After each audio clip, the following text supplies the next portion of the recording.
के लिए दिखाने के लिए किसी के आगे नहीं जाना पड़ेगा। क्या उत्तराखंड कांग्रेस को गुटबाजी ने बर्बाद किया और क्या इसी वजह से हरीश रावत और प्रीतम सिंह को पूरी पिक्चर से बाहर कर दिया गया? इन्हीं सवालों पर हंगामा बरपा है। प्रदेश कांग्रेस में नए चेहरों की एंट्री के बाद प्रीतम सिंह आग बबूला हैं, तो हरीश रावत ने चुप्पी साध रखी है। 4 साल तक कांग्रेस के प्रदेश अध्यक्ष रहे और करीब 6 महीने नेता विपक्ष रहे प्रीतम सिंह का पारा 7वें आसमान पर है।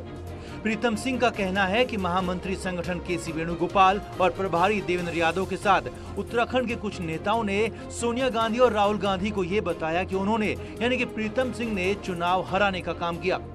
प्रीतम सिंह का कहना है कि इस तरह के आरोपों की जांच होनी चाहिए और जब तक जांच नहीं हो जाती कोई जिम्मेदारी नहीं संभालूंगा, यहां तक कि गलत साबित हुआ तो विधायक पद से इस्तीफा भी दे दूंगा। लेकिन मुझे जो हमारे राष्ट्रीय महासचिव संगठन केसी वेणुगोपाल जी हैं, देवेंद्र यादव जी ने ये कहा कि कांग्रेस जो है प्रदेश में गुटबंदी की वजह से हारी और जिसमें मुझे भी इंगित किया गया, तो मैं तो राष्ट्रीय नेतृत्व से कहूंगा कि उसकी जांच कराएं। भाई गुटबंदी तो तब होती है कि जब कोई बात हम कहें, हमने तो कभी कोई बात कही नहीं, तो गुटबंदी कहां से हो गई? या हमने किसी को हराने का प्रयास किया हो जिसको कांग्रेस का टिकट मिला, तब हम पर गुटबंदी की बात आती है।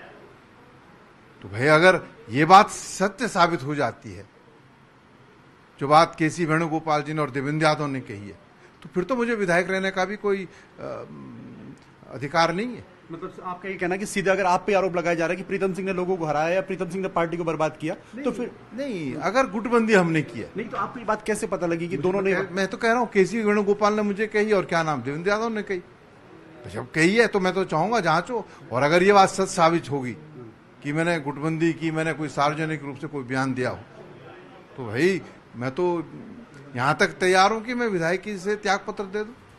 प्रीतम सिंह नेता विपक्ष नहीं बन पाए और 5 साल तक बीजेपी में रहने वाले यशपाल आर्य नेता विपक्ष बन गए, ये सच्चाई है। लेकिन ऐसा क्यों हुआ, ये सवाल है।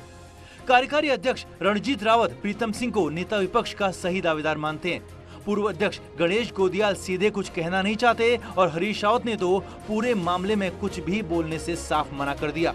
कहीं जिराव हो रही होती, पूछा जा रहा होता, तो मैं तो निश्चित रूप से कहता था कि प्रीतम सिंह जी का स्वाभाविक अधिकार था, उन्हें बनाया जाना चाहिए था।